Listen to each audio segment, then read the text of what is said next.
Là-bas où le Premier ministre Amadou Ouriba a visité les classes préparatoires aux grandes écoles de Sebori, accompagné de plusieurs membres du gouvernement. Il a salué la portée historique de ce site et réaffirmé la volonté de l'État d'investir dans le capital humain, notamment en milieu rural. Reportage Ousmane Bangoura. Le centre préparatoire aux grandes écoles de Sebori, dans la préfecture de Dalaba, a accueilli ce week-end une visite de terrain du gouvernement. Amadou Ouriba était accompagné de Madame la ministre de l'Agriculture et du ministre de la Sécurité et de la Protection civile. Le centre préparatoire de Sebori accueille aujourd'hui plusieurs jeunes venus de différentes régions du pays.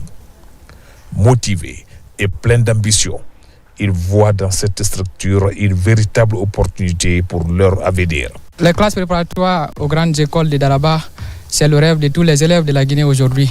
Parce que chacun rêve d'aller à l'extérieur, mais particulièrement aller pour étudier et revenir servir la nation. Alors si nous sommes là aujourd'hui, nous savons que c'est la référence pour la République, c'est la meilleure école pour le moment. Ce sont des classes préparatoires. Ça représente le rêve pour les parents d'élèves et également pour le pays. Au cœur de cette visite, le Premier ministre Amadou Ouriba, après avoir partagé sa vision pour la formation d'une élite nationale, a rappelé l'importance de ce centre dans l'histoire éducative du pays. Oui, en construisant l'école, les classes préparatoires ici à Sebori, c'est une forme d'un clin d'œil à l'histoire de la Guinée. Procéder à des investissements à l'intérieur du pays pour le développement du capital humain en réunissant les meilleurs enfants de la République pour qu'ils étudient ensemble, qu'ils tissent les relations fraternelles et de camaraderie en s'investissant pour renforcer leur savoir.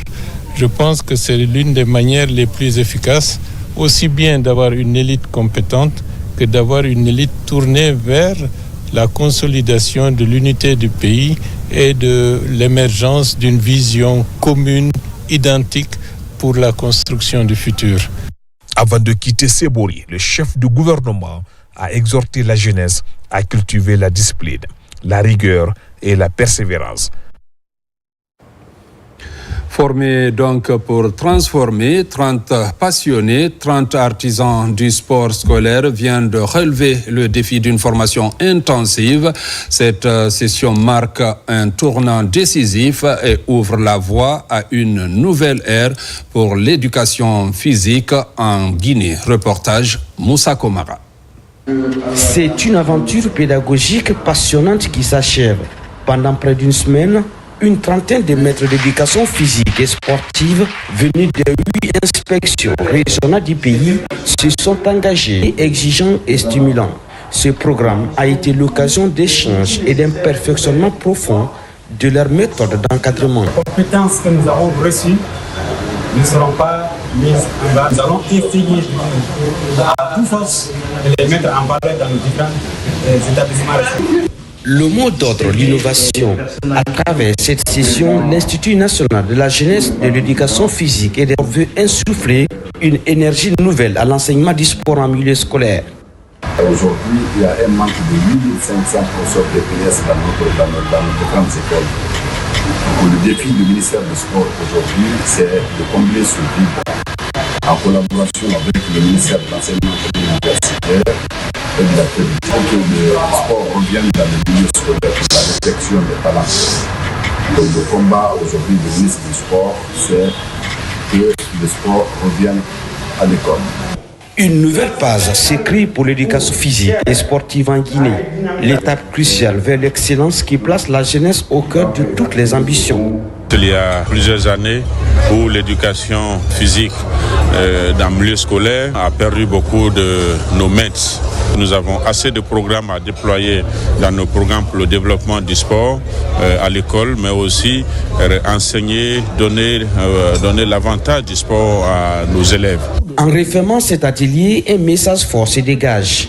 Investi dans la formation des encadrants pour poser les fondations solides de l'avenir, celui d'une jeunesse éduquée en bonne santé et fière de son potentiel. Référendum constitutionnel à l'Abbé, le poste de commandement opérationnel régional est mis en place pour jouir d'une partition civilo-militaire afin de garantir la sécurité des populations et du territoire guinéen, mais aussi endiguer les incidents pendant les élections. Reportage Falilou Diallo, Sarafdine Diallo. Dans leur rôle régalien, les forces de défense font de la sécurité des citoyens et de leurs biens une mission prioritaire. À la veille du processus électoral en Guinée, un poste de commandement opérationnel est créé dans la région de l'Abbé. Sa mission, planifier, diriger, coordonner et de suivre les événements majeurs dans la région. Dans les élections, des crises peuvent survenir. Violence, fraude, contestation, panne logistique, etc. Urnes, bulletins, matériel informatique. Le PC permet d'anticiper, identifier et gérer rapidement des incidents avant qu'ils ne dégénèrent. Dans le poste de commandement, on a un J1 qui s'occupe des ressources humaines. Ça veut dire que les effectifs qui seront déployés pendant ces événements majeurs. Nous avons le J2 qui s'occupe des renseignements. Tout ce qui est comme opération sur le terrain sera conduite par ces J35 et planifiée par eux. Le poste de commandement opérationnel régional de l'Abbé, mis en place, jouit d'une partition civilo-militaire afin de garantir la sécurité des populations, mais aussi endiguer des incidents pendant les élections. J'ai demandé à la cellule de travailler sur ce plan opérationnel, administratif et sécuritaire d'ici 2 jours. Alors, nous avons reçu des éléments adéquats par rapport à la sécurité des électeurs, par rapport à la sécurité des bureaux de vote, mais par rapport à la sécurisation du matériel électoral aussi. La cérémonie de présentation du poste de commandement opérationnel régional a mobilisé forces de défense et de sécurité. Elle a connu aussi la présence du procureur de la République, plaire au tribunal de première instance, l'inspecteur régional de la santé et autres acteurs chargés des élections. Et en prélude à ce référendum du 21 septembre prochain, CARE International poursuit son programme de renforcement des capacités des acteurs. Après les jeunes filles leaders de Guinée, c'est au tour des jeunes du Forum national des partis politiques, des médias et la société civile d'être largement outillés sur les mécanismes de consolidation de la paix et de l'unité nationale avant, pendant et après le 21 septembre 2025.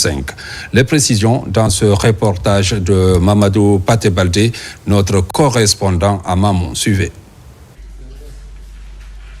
CARE International et ses partenaires poursuivent leurs activités à l'intérieur du pays.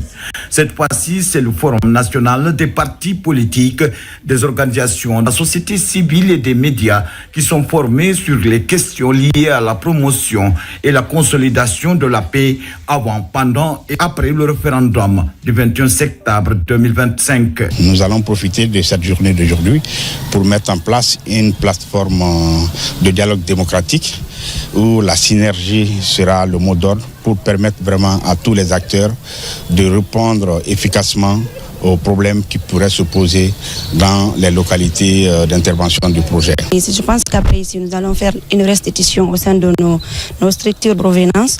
Nous allons faire les sensibilisations sur la paix, sur la promotion, surtout sur la promotion de la paix et la sécurité des citoyens. Réalisé dans le cadre de la mise en œuvre de projets femmes et filles engagées pour la consolidation de la paix, cette rencontre est donc une réponse face aux défis auxquels le gouvernement guinéen attend. Une fois que cette plateforme de dialogue et d'échange sera créée, cela va nous permettre vraiment à accompagner la promotion de la paix, de la démocratie et une manière vraiment de prôner le développement amorcé par les autorités du CNRD. CARE International rassure ses acteurs de son accompagnement pour favoriser une synergie d'action afin de promouvoir la paix et le dialogue dans le pays. Dans l'actualité encore à Mandiana, l'ONG Demain c'est nous vient de tenir son assemblée générale, un cadre d'échange et de réflexion basé sur la jeunesse et l'entrepreneuriat en Guinée. Depuis sa création, elle détecte les jeunes talents, notamment des filles, en vue de leur autonomisation dans différents secteurs socio-économiques à travers le pays. Reportage Elhadj Fodé Bangali Fofana. Amener les jeunes à entreprendre, à innover et à se créer, tel est le leitmotiv de l'ONG Demain c'est nous.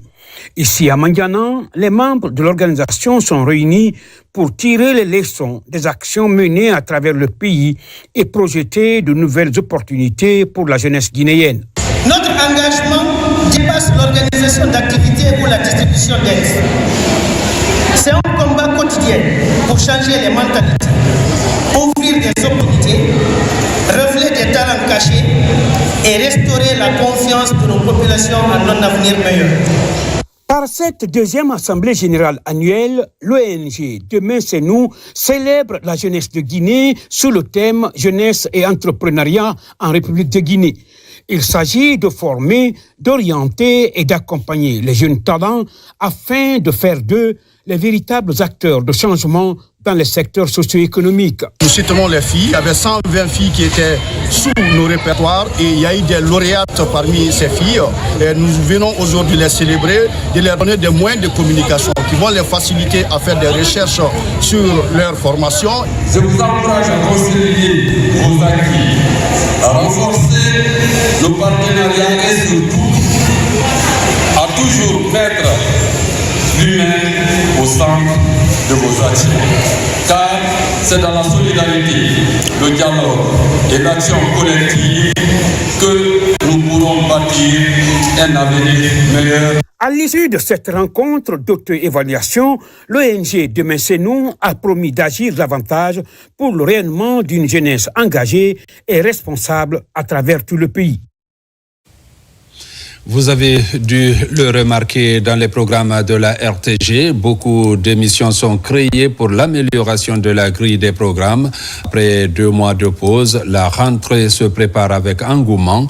Mariam Kamara nous amène dans les coulisses pour les derniers réglages de cette nouvelle saison prévue pour demain lundi 15 septembre. Suivez. La RTG, dans le dynamisme de l'amélioration de ses programmes, prépare sa grande rentrée ce lundi 15 septembre. Dans les locaux de la maison mère, tout est mis à pied d'œuvre pour offrir aux téléspectateurs des contenus riches et attrayants. Entre formation des animateurs et chroniqueurs d'émissions, installation des décors des plateaux ou encore le montage des annonces, les choses se précisent pour une rentrée sans fausse note. Donc aujourd'hui, Makeme, la directrice générale, a tenu à ce que je vienne rencontrer les jeunes avant la rentrée, leur dire ce que je pense, leur dire, à mon avis, qu'est-ce qu'ils devaient faire pour que la rentrée soit non seulement solennelle, mais qu'elle soit bénéfique pour les téléspectateurs. Je pense que les téléspectateurs ne seront pas dessus, à la mesure où la direction générale de la RTG a mis le paquet pour former les gens, pour les préparer à ce qu'il n'y ait pas d'improvisation pour la nouvelle saison. Avant, je crois qu'il n'y avait pas de flash d'information, mais cette fois-ci, dans la nouvelle matinale, il y a des flashs d'information et nous sommes en train de voir tout ça, comment organiser tout ça afin que tout ça s'arc-boute, s'imbrique et que la diffusion soit harmonieuse pour le bien, évidemment, du téléspectateur. Ces 2 mois de pause ont favorisé d'analyses profondes sur le contenu des émissions et permis aux équipes de faire le plein d'énergie pour satisfaire au mieux les téléspectateurs. Alors à partir de cette saison, il y a ces émissions qui rentrent avec leur deuxième saison. Il y en a qui vont faire leur première entrée.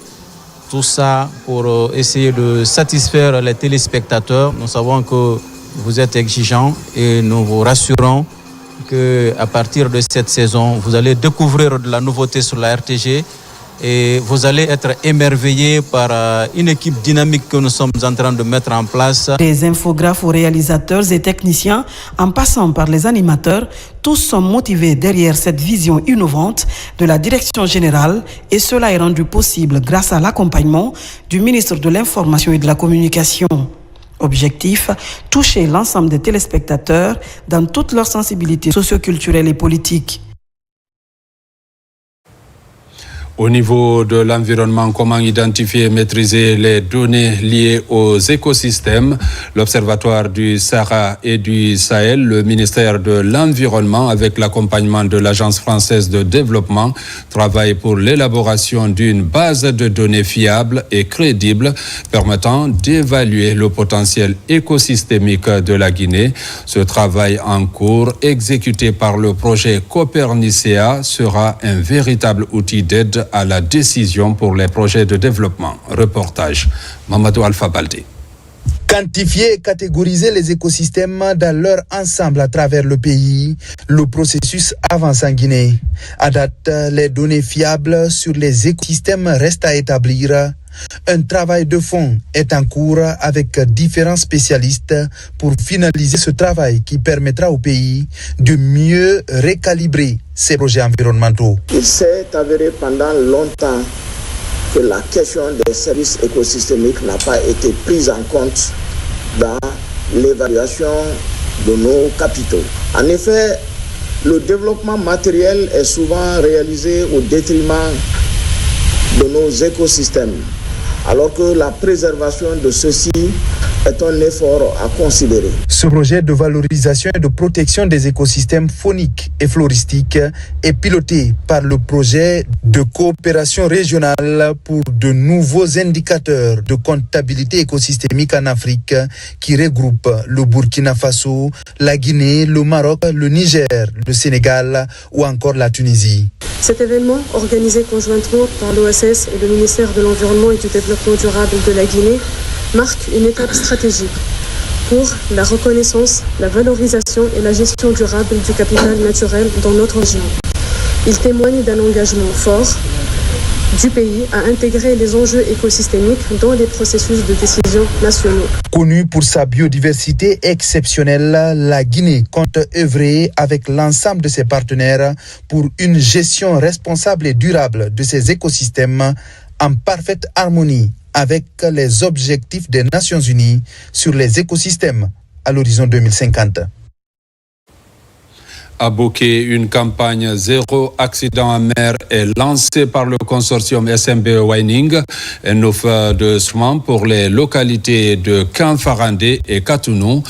Elles viennent de bénéficier de 300 gilets de sauvetage destinés aux pêcheurs et aux passagers des embarcations exposés aux risques liés au transport fluvial du minerai de bauxite et à la montée des eaux en cette saison de forte pluie. Reportage Mamadi Terna Kamisoko. Dans les localités insulaires de Kanfarandé et de Katounou à Dapilon, dans la préfecture de Bokeh, la satisfaction des habitants n'est pas fortuite. Depuis quelque temps, pêcheurs et passagers des embarcations sont quotidiennement exposés aux risques liés au transport fluvial du minerai de bauxite et à la montée des eaux en cette période de forte pluie. Pour réduire ces dangers et prévenir les naufrages, le consortium SMB Wining a mis à disposition 300 gilets de sauvetage destinés à sécuriser la traversée en mer. Comme la mer est très agitée en cette période, il y a des risques de naufrage, des risques d'accident. C'est pourquoi cette distribution vient à point nommé en faire assister les usagers du chenal et de la haute mer. La cérémonie officielle de remise a réuni autorités locales, bénéficiaires et partenaires impliqués dans la sûreté et la sécurité maritime. Vous savez, nous sommes dans une zone où la traversée est très difficile. C'est pourquoi nous nous réjouissons de ce don aujourd'hui. Nous disons grand merci aux donateurs. Chaque fois que l'ANAM vient envers eux pour soulager cette communauté, ils agissent sans problème. Ce n'est pas la première fois que le consortium dote des gilets de sauvetage à nos pêcheurs. Donc on les prie de les utiliser à bon escient. Ce don n'est pas une première. Il s'inscrit dans la continuité de la campagne Zéro Accident en mer lancée par le consortium SMB Wining qui vise à renforcer la sécurité des usagers du transport fluvial dans la région.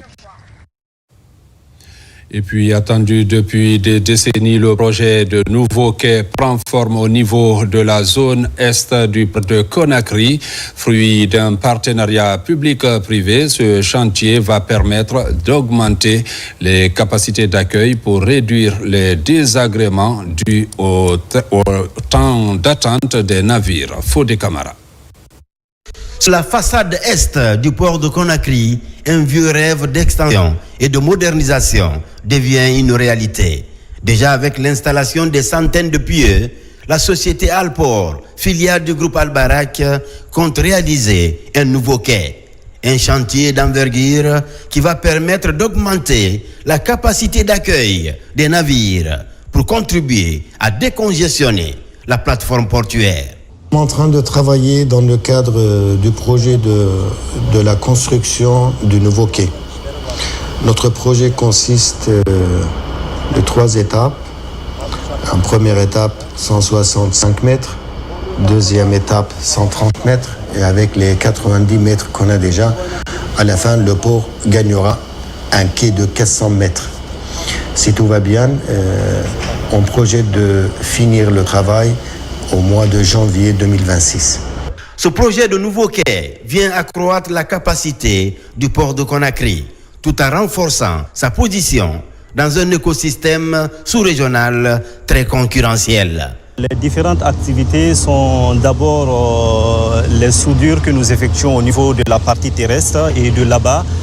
Nous transportons les pieux en tube en acier, nous les transportons vers la zone où on doit faire les travaux de battage.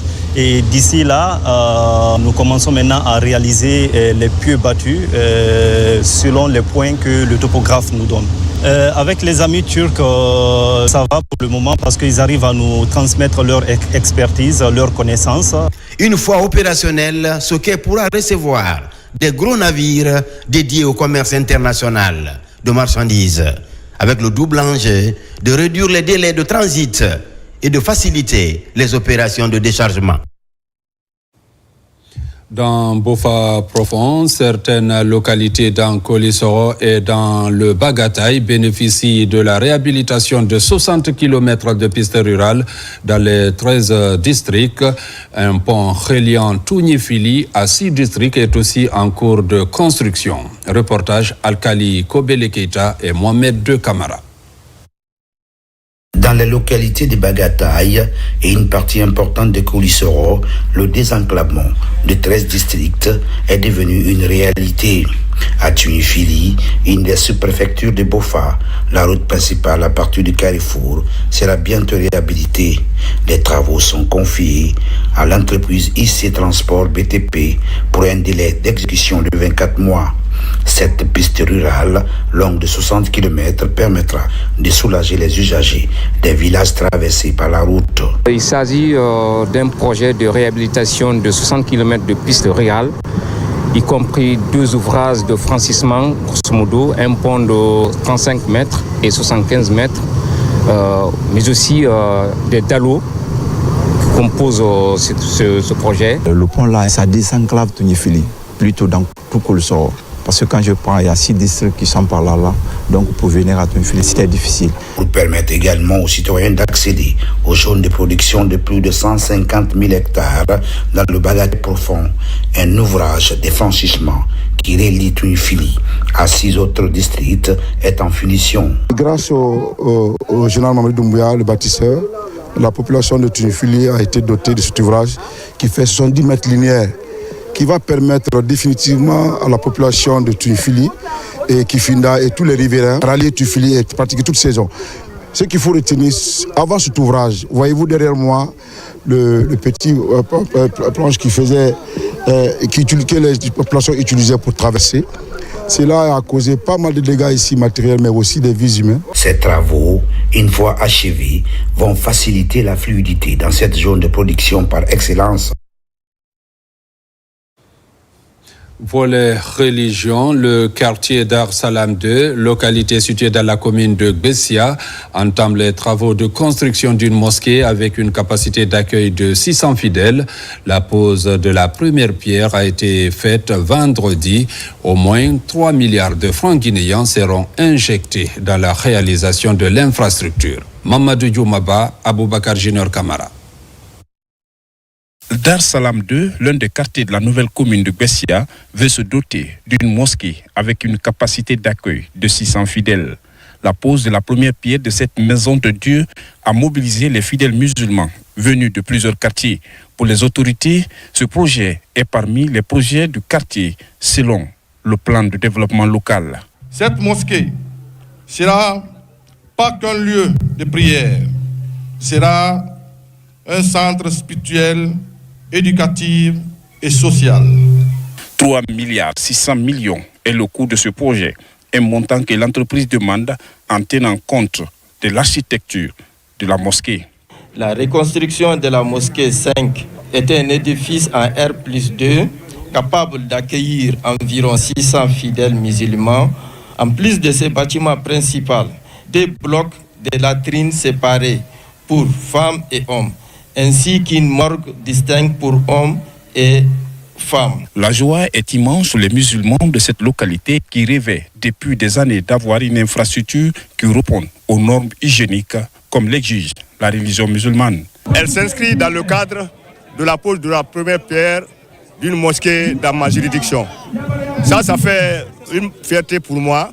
Et à cette occasion, je voudrais prier le Tout-Puissant Allah, le très miséricordieux, pour que plusieurs mosquées soient construites ou reconstruites dans la commune urbaine de Gbessia. La mosquée de Dar Salam 2 sera réalisée en R+2 avec des toilettes ordinaires et funèbres sur une superficie de plus de 1000 mètres carrés, financée entièrement par la communauté. Religion toujours hier à la mosquée de Nongo, des prières ont été formulées en faveur du renforcement de la cohésion sociale.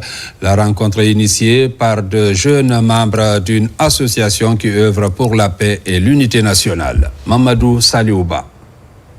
À Nongo, dans une atmosphère empreinte de spiritualité et de patriotisme, ils se sont retrouvés dans cette maison de Dieu pour des invocations collectives en faveur de la paix et de l'unité nationale. Animés d'une volonté commune, les membres de l'association Pas de recul entendent ainsi contribuer au renforcement de la cohésion sociale.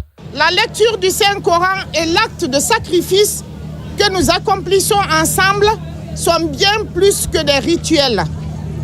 Ils sont une invocation collective pour la paix, la stabilité et le développement de notre chère patrie. Dans ce lieu de culte, les fidèles rassemblés dans la foi islamique ont lu plusieurs fois le Saint-Coran. Ils ont aussi formulé des prières intenses pour la prospérité et le développement de la Guinée. Nous avons lu le Saint-Coran pour que le Tout-Puissant préserve les acquis de développement de notre pays, mais aussi pour qu'il épargne tous les Guinéens du mal. Nous avons formulé également des prières pour la paix et l'unité nationale. Au cours de ce rassemblement citoyen et religieux, les membres de l'association Pas de recul ont exhorté les uns et les autres à un sursaut patriotique pour la promotion des valeurs civiques et le développement économique et social de la Guinée. Et puis les femmes leaders du mouvement Wontin de Maferea de la préfecture de Forêt-Caria ont également organisé une cérémonie de lecture et de prière pour la paix en Guinée. À cette occasion, les participants ont largement informé et sensibilisé sur l'importance de la paix et la quiétude sociale dans le pays. Reportage Nabi Kamara. Jeunesse et paix, c'est le thème de la rencontre de sensibilisation organisée récemment par le réseau des femmes leaders Wontin de Maferea dans la préfecture de Forêt-Caria. Une façon de reconnaître et d'appuyer les actions du CNRD en faveur d'une Guinée où il fait bon vivre. Nous sommes porteurs d'espoir et pour cela, nous devons être à l'écoute de nos dirigeants, nos autorités morales, coutumières et religieuses, sous la bonne conduite de son Excellence le général Mamadi Doumbouya. Que Dieu accepte nos prières. Le thème Jeunesse et paix a été développé par El Hadj Mohamed Saliou Konté, imam ratib de la mosquée de Petit Simbaya. Cette forte mobilisation a débuté par la lecture du Saint-Coran à la mosquée centrale de Mafrenya.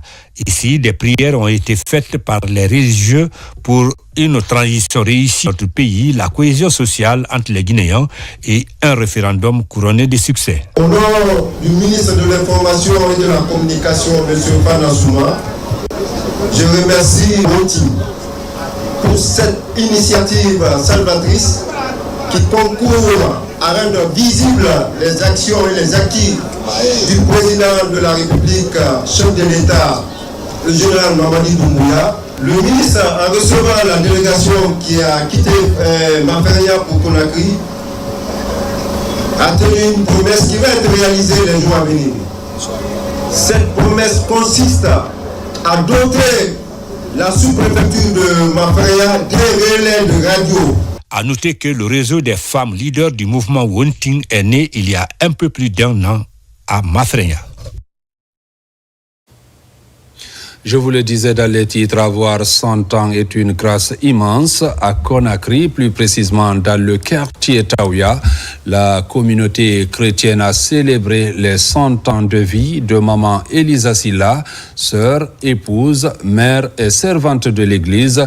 Maman Elisa reste une source d'inspiration pour plusieurs générations. Marie-Angélique Bangoura, Robert Bangoura pour le compte-rendu. Suivez. Née en 1925, fille de Krolisoro dans la préfecture de Bofa, maman Elisa Silla a traversé un siècle marqué par la lutte, les prières et la fidélité en Dieu. Elle a vu l'église grandir et traverser des tempêtes et y consacrer toute son énergie en tant que catéchiste, choriste et servante. Veuve depuis 26 ans, elle demeure un pilier solide pour sa famille et sa communauté. Aujourd'hui, je rends grâce à Dieu pour les 100 ans de ma mère. Elle n'a rien fait d'extraordinaire. Hein? Elle a été fidèle à ses engagements baptismaux. Quand tu reçois le baptême, tu fais corps avec Jésus-Christ.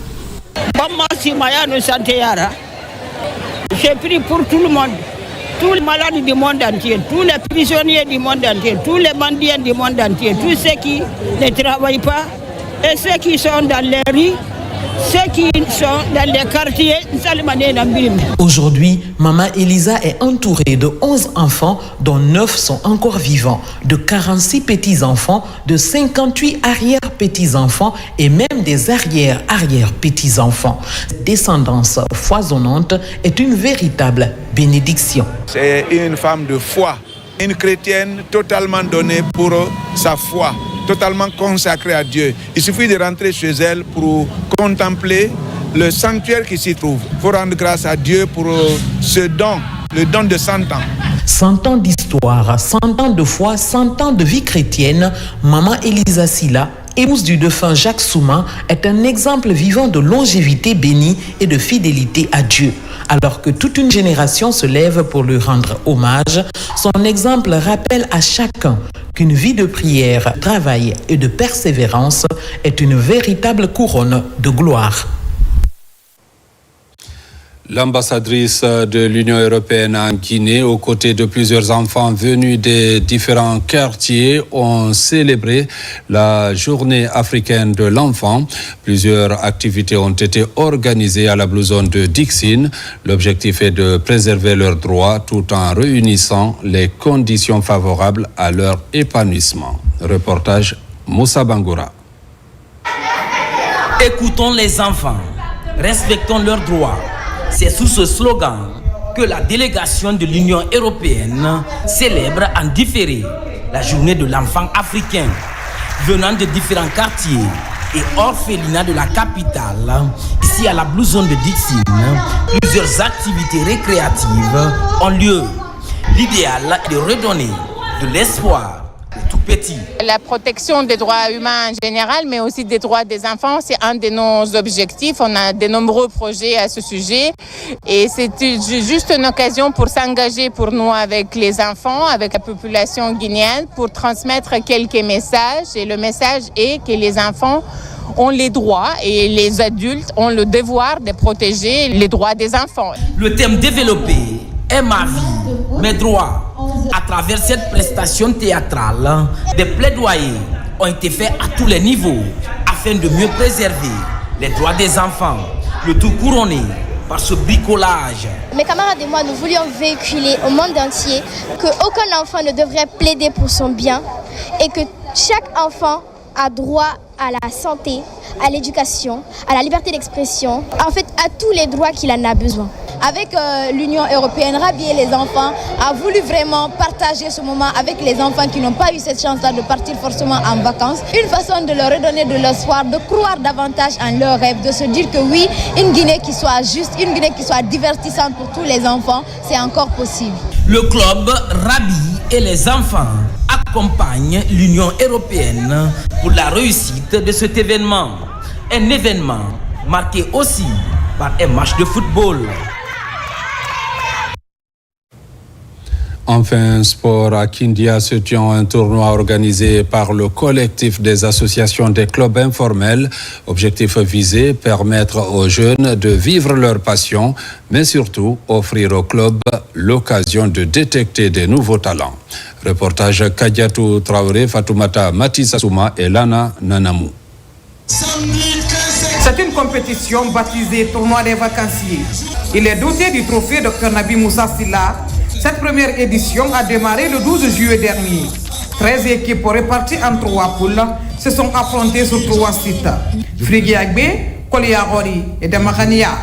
Après 2 mois d'intenses activités footballistiques, l'Académie Asteras de Kindia en blanc et Talent de Guinée dispute cette finale. En tant que parrain de ce que vous êtes en train de faire aujourd'hui, je souhaite que ça renforce la dynamique. Le gouvernement doit s'impliquer encore davantage pour s'appuyer sur ces talents juvéniles pour faire remonter, disons, la prestation de la Guinée sur le plan continental. On a eu l'initiative en collaboration avec le CACIC pour organiser ce tournoi. Je suis comblé de joie. Une finale qui se déroule avec engagement et détermination. Déjà, à la première période, l'Académie Asteras de Kindia mène 1-0. À la reprise, des occasions nettes de part et d'autre sont constatées. Au coup de sifflet final, c'est l'Académie Asteras de Kindia qui sort vainqueur de cette première édition de ce tournoi des vacanciers. Depuis au début de la compétition, on joue avec l'engagement, la détermination. Donc voilà le résultat aujourd'hui. Ils ont décidé d'organiser ce tournoi vacancier. Je les remercie pour ça parce que non seulement ils essaient d'ouvrir les grandes portes pour nous de Kindia, mais aussi ils nous poussent à réaliser nos rêves. L'idée qu'affiche l'organisation d'une telle compétition est bien la redynamisation des activités juvéniles en cette période de grandes vacances dans la ville des agrumes. Rendez-vous est pris pour les prochaines vacances. Cet élément sport met fin à cette édition. Merci de l'avoir suivi et bonne suite de programmes sur Télévision Nationale.